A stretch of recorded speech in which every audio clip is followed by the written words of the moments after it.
আসসালামু আলাইকুম। আশা করি সবাই অনেক অনেক ভালো আছেন। আলহামদুলিল্লাহ, দৈনন্দিন জীবনে আমি যেসব কাজগুলো করে থাকি সেটার একটা ভিডিও করে আপনাদের দেখানোর চেষ্টা করি।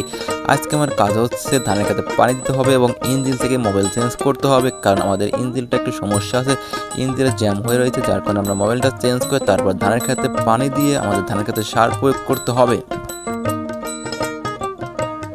ইঞ্জিলে মোবাইল চেঞ্জ করার জন্য আমরা ইঞ্জিলের যাবতীয় জিনিসপত্র এবং মোবাইল নিয়ে চলে এসেছি ইঞ্জিলের কাছে, এবং ইঞ্জিলের কাছে এসে ইঞ্জিলটা খুলে আমরা ইঞ্জিল থেকে মোবাইলটা চেঞ্জ করতেছি। দেখুন কত সুন্দরভাবে ইঞ্জিলের মোবাইল সম্পূর্ণ পুরে কালো হয়ে গেছে।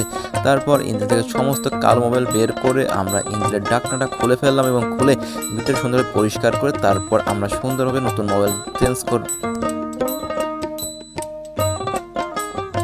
ইঞ্জিনের মোবাইলটা পুরো কালো হয়ে গেছে, যার কারণে ভিতরে সুন্দরভাবে পরিষ্কার করে নিলাম এবং ভিতরে সুন্দরভাবে পরিষ্কার করার শেষে আমরা নতুন মোবাইল দেওয়া শুরু করলাম এবং নতুন মোবাইল দেওয়া শেষ করে আমরা ইঞ্জিনটা চালু করবো। ইঞ্জিনটা চালু করে আমাদের ধানের খেতে পানি দিতে হবে, কিন্তু ভাই একটা সমস্যার কারণে ইঞ্জিন আর স্টার্ট দিতে পারি না, যার কারণে আমার চাচাতো বাড়ি থেকে এই ইঞ্জিনটা একটু ধার করে নিয়ে আসি এবং ধার করে নিয়ে এসে তারপর আমরা ধানের খেতে পানি দেওয়া শুরু করলাম।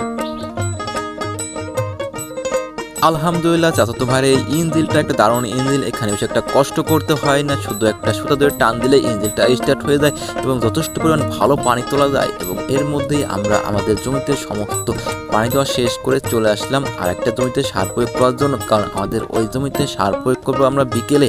এখন পানি দিয়ে রেখে আসলাম, যার কারণে আমরা আরেকটা জমির জন্য আমরা সার নিয়ে চলে এসেছি আমাদের এই জমিতে সার এবং ওষুধ প্রয়োগ করার জন্য।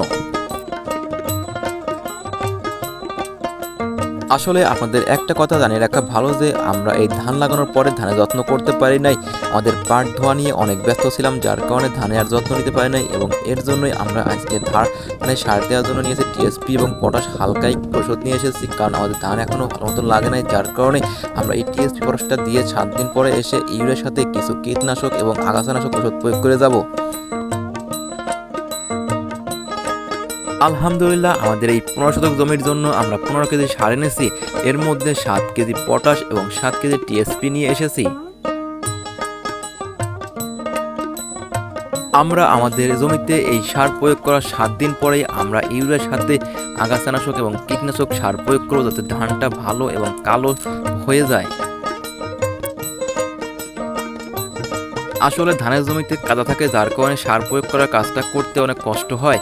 এরই মধ্যে আমার সার প্রয়োগ করার কাজ হয়ে গেছে। সবাই ভালো থাকবেন, আমাদের জন্য দোয়া করবেন, আমাদের ফসলের জন্য বেশি বেশি বারাকা দান করে। আসসালামু আলাইকুম।